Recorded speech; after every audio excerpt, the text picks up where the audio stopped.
welcome to Beauty First and 10. I love makeup and I love football and I post weekly about both, so please hit subscribe. Now, I am not a professional makeup artist, so when I put on makeup for you, that is how the products will actually look on you as well, who is also not a professional makeup artist. And so it is much more a realistic view of products and what will work and what won't work. Today, we're going to talk about mascara, which is one of the easiest ways to look pretty polished and put together, but it can be a struggle to master and there can be some problems with putting it on and picking the right formulation. So today we're going to break this up into two parts because I want to really go in depth with you and really give you all the information you would ever need for Mascara 101. So we're going to talk about formulation, which ones to choose, which one's going to be best for you, and then technique, how exactly to put on mascara effectively. And then we'll talk throughout the time about tips that you want to try out, things that might be new to you that you've never tried and will enhance your mascara effect. And then we're going to go through some mistakes that we have all absolutely made at some point or another, but also just kind of fix those mistakes as well. So we'll get started with part one. So to start with, it is all about size. If you know, you know. So if you are constantly poking your eye and getting mascara above your eyelids, maybe all the way up to your brow bone, then it may be having more to do with the size of the brush you're using than your actual technique. Okay, so I went through all of my current 13 mascaras that I'm using. Yes, I know that's a lot. To see which one had the smallest brush and which one had the thinnest brush. And P.S., if you have old mascara, let's say that's more than 6 months old, you should go ahead and toss that. So let's just say if you have a mascara and you had it before COVID existed, then it is time to throw that out. And part of the reason is that product will become much more flaky, so it won't look good on you, and you're at risk of having an eye infection. So just make sure that you are turning that over. I know sometimes you can get a little long on blush or maybe bronzer, eyeshadow, but with mascara, you really have to stick to that 3 to 6 month mark. So when I looked at my products, this was the largest brush in the collection I have. This one's by Thrive, and this is their Liquid Lash Volumizer, and that has a pretty big wand. And then one of the smallest ones in my collection is this one by Tower 28, and this is their Make Waves. And you can see it does have a little bit of a curve on it, but it is so much smaller than this other one. But because it has a curve, that can sometimes be tricky. So the other one I have is by e.l.f. and this is their lash extender. And you can just see this Thrive one is huge compared to the e.l.f. one. And so if you're trying to put on your lashes and you're brushing up, then you're much more likely to have problems with that Thrive product than you are with the e.l.f. or the Tower 28 product. So if you struggle with getting product on and doing mascara correctly, then you may need to change your brush size. Now, I will say if you're going to a brush size that's somewhat smaller, then sometimes you need to add 2 coats of mascara to get the same drama that you can get from, you know, say a thicker mascara or a bigger brush. Now, if you're using a brown mascara, this is a nice, pretty, simple effect. It's going to be much better for daytime. And along those same lines, there's this product by CoverGirl, and this is their Professional Natural Lash Mascara. And this is a clear mascara. So this is nice. It's very simple, and it'll give you just a little bit of sculpting and separating of your lashes. You can see there's a little bit of a curve there, but overall, it's a pretty moderate brush. So if you're going to be trying to swipe this on the go, maybe in the car, then going with clear is the way to go. But this is nice and really goof proof. And I use this on days that I just want something simple and to separate the lashes. Okay, so next we're going to talk about formula. There's 3 main types of formulas. There's regular, waterproof, and then there's also tubing. So regular mascara is going to be like this one from Hard Candy, and it's going to be a straightforward formula, no special effects. If you like how the results are and you like the brush, then that's great, but it's not going to add anything to it. Then there's waterproof. So I have this one by CoverGirl, and this is their Exhibitionist mascara. And so with a waterproof formula, it's gonna hold your curl better. It's also gonna thicken your lashes. And it's, you know, if it's hot and humid and there's a drizzle, you don't have to worry that this one's gonna come off. This will need an eye makeup remover at the end of the night to actually come off. So if you like this formula and it doesn't flake and smudge on you, this is a great option for that. Now the third one is going to be a tubing mascara. So this one is by Blink, and also the e.l.f. one that I showed earlier, that's also a tubing mascara. And this is going to wrap each individual lash in a polymer tube. And that tube does not come off without water and also pressure.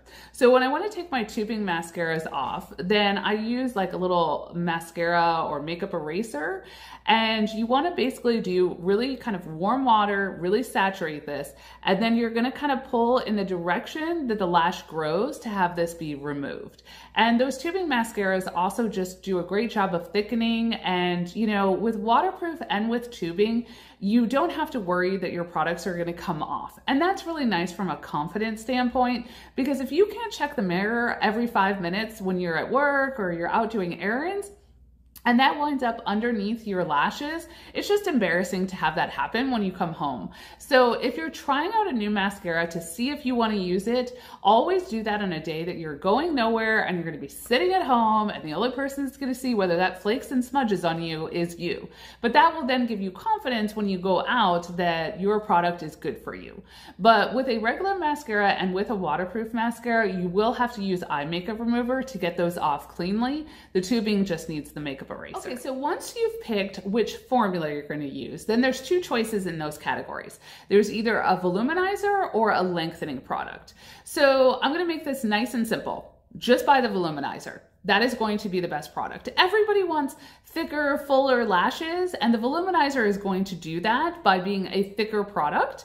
But, you know, if you're like, I have these really short lashes and they don't hold curl and I really need length, then buy a voluminizer and a lengthener, a combo product, which will still probably give you good results. If you buy just a lengthening formula, then sometimes it adds little tiny fibers to the top of your mascara, and those can flake off, and they can also kind of break a little bit more easier. And there's also more products to choose from in the volume form than in the lengthen form. Now, if you do want to actually grow your lashes, there are products that specifically do that.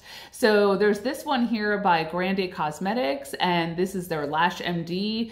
It's a great product, and people have had really good results with that. And that's a better way to long-term build length to your lashes than using a product that maybe you're not going to have great results with just to get that length.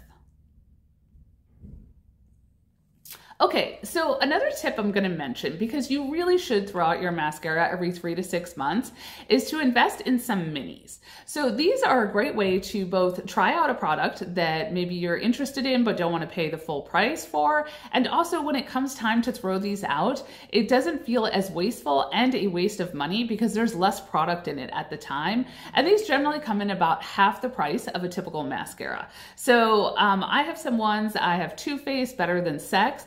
This is very iconic, and I have to admit, this one never performs well for me, so I don't get all the hype for that one. The Tower 28 one that we already talked about, and then there's this Cali Ray one. This is Come Hell or High Water. This is also a tubing mascara. And then this one is by Freck, and this is their Lash Rocket. And the last one is by KVD, and this is their Full Sleeve. And there's also another one by Fenty called Hella Thick, and I really like that one as well. It just happened to be out of that one. So minis are a great investment so that you don't have to spend so much money and also get to experience a lot of the expensive formulas. Okay, so now that you've selected the right brush size, the right formula, and the right type of formula that you want to use, it's time to work on technique. So I have this little disposable spoolie brush, and I'll have everything linked in the comment section down below. You hit more, and then it'll bring up a description box, and you hit more again, and that will have all the products listed in it. And so this is a great formula, right? So it's a disposable brush, and this allows you to practice your technique. So generally for putting on mascara, you want to hold your brush horizontal, and then you want to kind of start in the middle of the lash, wiggle up, and then out. Make sure you're coming out. If you're going back and following the lash curl, then that could be why you're hitting your brow bone and having problems. So I'm going to show you this. I'm going to get a little bit closer here so you can see, and I'm going to look in my mirror because otherwise this is super dangerous.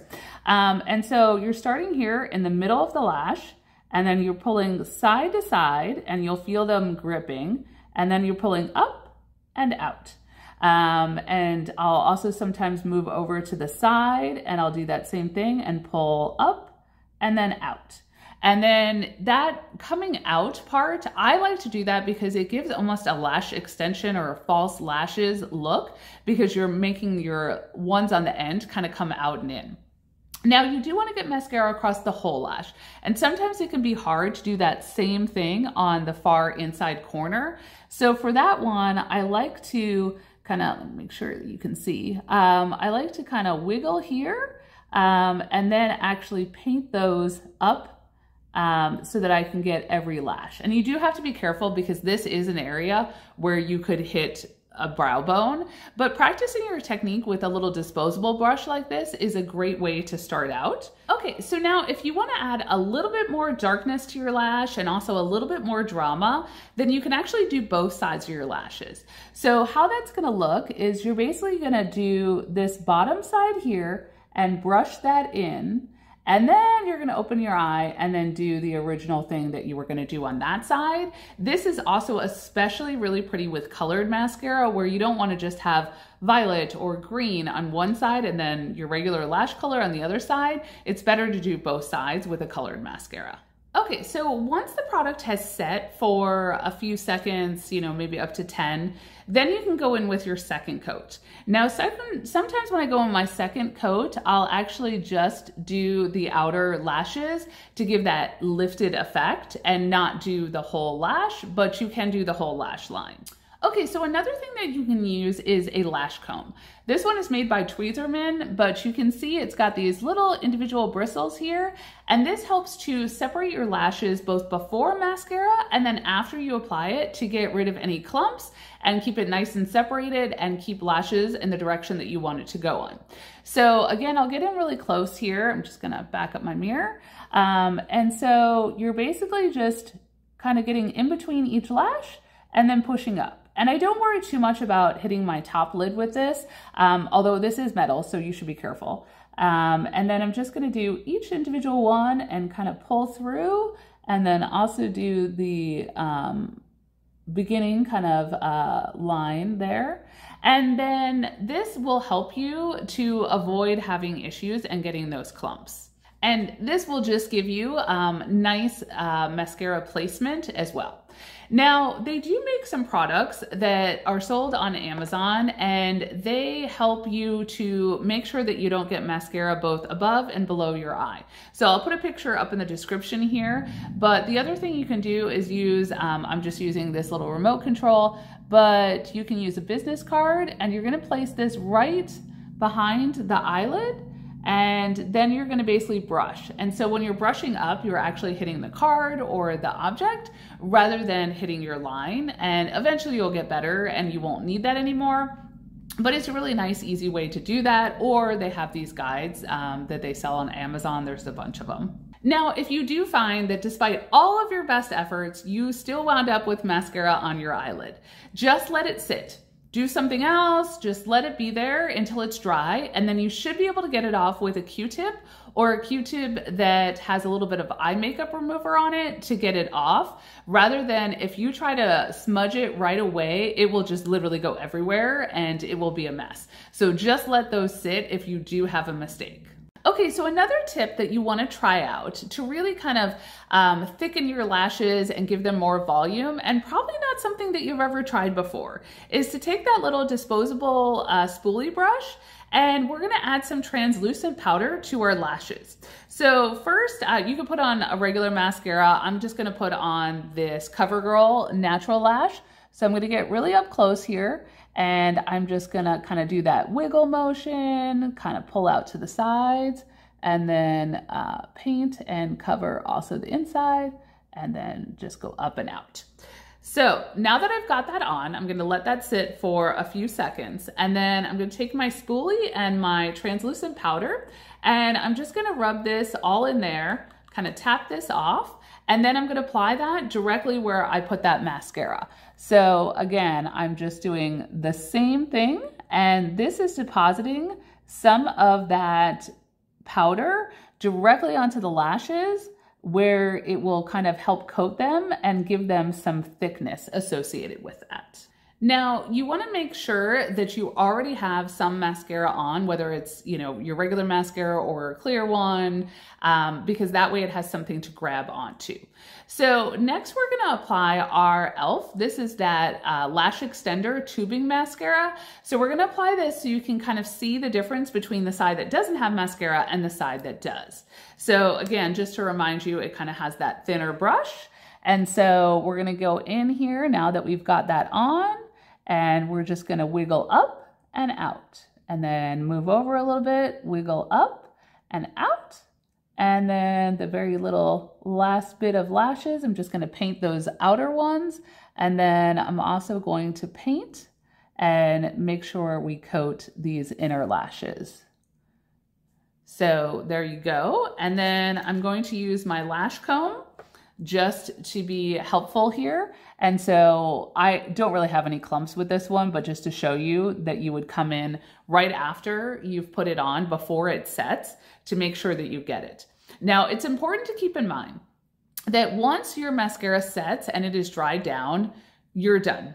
Like you can't come back at 3 o'clock and be like, oh, I think I'll just gussy up my mascara and make it a second coat in there. Absolutely not. It is 100% done at that point. You cannot anymore. It's like mom's jean done. I don't care how much somebody tries to tell me that mom jeans are sexy or cool or that they look good on literally anyone. They are done. They are a trend that should be done. And your mascara at that point is also done. So don't come back later on and add a second coat. So just kind of keep that in mind, because if you do that, then your lashes are going to be much more brittle, and it's kind of like painting on to little tiny brittle sticks the mascara, and it won't feel good, and it will also lead to clumping and breakage. So you want to make sure you avoid that, because a great mascara look could get ruined by trying to put on a second coat many hours later. Now, I will also mention too, along with the lash comb, if you have, short lashes or they don't hold curl despite the formulation that you use, I have curly lashes. I also have curly hair. And so I don't use an eyelash curler, but if you do want to use one, you're going to use that before you apply any of the products. Sometimes they'll tell you to put it on and it gives more drama afterwards. That is horrible for your lashes and their survival in this world. So make sure you're using the eyelash curler before you apply any of the mascara. Okay, and you can also see when you look at my eyes, I'll get in closer here for you, you can see how much drama even this thin formula with really, not very thick bristles, it's not a very volumizing formula, but you can see how much different there is between the two eyes. So again, just a really simple mascara can really add just a nice little effect to the eyes. And sometimes that might be all that you want to, do with your eyes, but it just really does give a pop and give some drama to them. But obviously you can use a thicker formula and that will give you more drama that might be more of like a nighttime look as well. Okay, so thank you for joining me today, and that is going to be part 1. I wanted to kind of keep this volume and size of the video down a little bit so that we could really go in depth and really do a Mascara 101 to answer any of the concerns you might have had in the past. So we've kind of covered formula and a little bit on technique. Next time we'll talk about how to do your bottom lashes, how to do that thicker brush, and you'll see the difference in that drama size. And then also just, how to kind of do some new techniques that you might never have tried before and want to check out. So use this week to kind of get comfortable, get a mascara that you really like, and try some of these techniques out. And then we'll meet up next week and go through the rest of the video and the rest of the tips and tricks, and also prevent you from making any mistakes that you might be making. So thank you for joining me today. I really do appreciate it. And please hit the subscribe button if you're not already subscribed and become part of the Beauty First in 10 family. I really enjoy making these videos, and I really enjoy connecting with you all as well. And then please also like it. It lets me know what content you guys would like to see. And also please share with anyone that's not already a subscriber so they can also be part of the Beauty First in 10 family. So thank you so much for joining me, and happy shopping.